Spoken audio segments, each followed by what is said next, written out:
पाठ 14 नेहरू तारामंडल। पाठ प्रवेश। तारामंडल रहस्यमयी दुनिया की झलक दिखाता है। यह ब्रह्मांड और ग्रहों उपग्रहों की विभिन्न गतिविधियों की प्रस्तुति करता है। नैतिक ने नेहरू तारामंडल में जाकर जो अनुभव किया वह इस पाठ में बताया गया है। नैतिक, तुम अभी तक सो रहे हो? जल्दी उठो, आज हमें घूमने के लिए भी तो बाहर जाना है। चाचा जी ने नैतिक को जगाते हुए कहा। चाचा जी, आज तो रविवार है, थोड़ा और सोने दीजिए ना। नैतिक ने ऊँघते हुए कहा। चाचा जी बोले, बेटा, सोने से क्या हासिल हो जाएगा? अगर समय पर उठ गए तो तुम्हें ब्रह्मांड, तारे, उल्का आदि के बारे में जानकारी मिल जाएगी।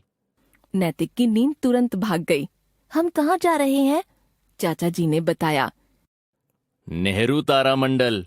चलो अब जल्दी से तैयार हो जाओ। दोनों तैयार होकर घर से निकल जाते हैं। वहां पहुंचकर चाचा जी दोनों के लिए टिकट लेते हैं। नैतिक देखता है कि वहां और भी बच्चे अपने परिवार के साथ पहुंचे हुए हैं। सबसे पहले हम स्काई थिएटर में प्रवेश करते हैं। हमें कार्यक्रम देखने के लिए एक चश्मा दिया। इसकी छत अर्धगोलाकार गुंबद जैसी है। हम अपनी टिकट के अनुसार सीट पर बैठ जाते हैं। यहाँ एक कॉस्मिक शो शुरू होने वाला है। पर यह क्या? यहाँ तो कोई स्क्रीन नहीं है। फिर कार्यक्रम किस पर दिखाएंगे? थोड़ी ही देर में बत्तियां बुझ जाती हैं। थिएटर के अंदर बिल्कुल अंधेरा हो जाता है। थिएटर की छत अब आकाश जैसी दिखाई देने लगी है। नैतिक हैरान हो जाता है। उसे अपनी आंखों पर यकीन ही नहीं होता है। ऐसा लगता है कि मानो बैठे बैठे ही अंतरिक्ष में पहुंच गया हो। वहां कई ब्लैक होल, आकाश गंगाएं, अंतरिक्ष वर्षा, उल्का पिंड आदि दिखाए जाते हैं। इस कार्यक्रम में तारे का जीवन चक्र दिखाया गया। इसमें बताया गया कि एक तारे की उम्र 1 अरब वर्ष से 10 अरब वर्ष तक हो सकती है। जो तारा जितना विशाल होता है उसकी उम्र उतनी ही कम होती है। यह कार्यक्रम कुल 45 मिनटों तक चला। चाचा जी ने बताया कि यह प्रोजेक्टर की सहायता से दिखाया गया है। वहां से बाहर निकलकर नैतिक बोला, चाचा जी, क्या कमाल का कार्यक्रम था। ऐसा लग रहा है कि मैं अभी अभी अंतरिक्ष से पृथ्वी पर आया हूँ।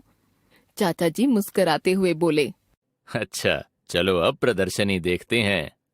नैतिक ने पूछा, इसमें क्या दिखाया जाएगा? चाचा जी बोले, बेटा, इसमें फोटो और पेंटिंग के माध्यम से ग्रहों के बारे में समझाया गया है। नैतिक को पेंटिंग्स देखकर समझ आता है कि चंद्रमा का अपना कोई प्रकाश नहीं होता। वास्तव में वह सूर्य के प्रकाश से चमकता है। थोड़ी देर में दोनों प्रदर्शनी देखकर बाहर आ जाते हैं। फिर वे एक वजन तौलने वाली मशीन को देखते हैं। यह मशीन बताती है कि यदि हम चंद्रमा या बृहस्पति ग्रह पर जाएं तो हमारा वजन कितना होगा। वहाँ वजन तौलने के लिए लंबी कतार लग गई थी। वहाँ हमें तारामंडल के एक अन्य आकर्षण के बारे में पता चला। वह था सोयूज T-10 का असली कैप्सूल।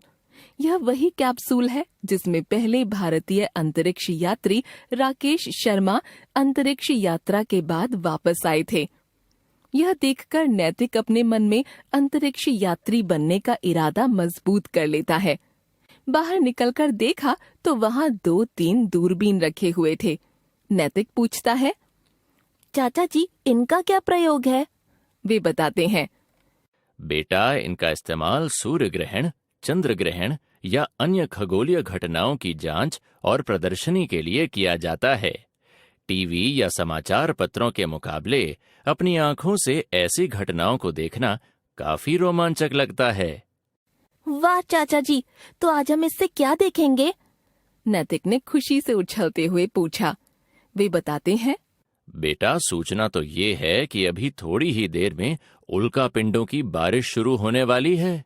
हम ये घटना देखेंगे। ये उल्का पिंड क्या होते हैं? नैतिक पूछता है। चाचा जी मुस्कुराकर बताते हैं, अरे, वही जिसे तुम टूटता हुआ तारा कहते हो। नैतिक दूरबीन की सहायता से उल्का पिंडों की बारिश देखता है। वह अंतरिक्ष की अजब गजब दुनिया में खो जाता है।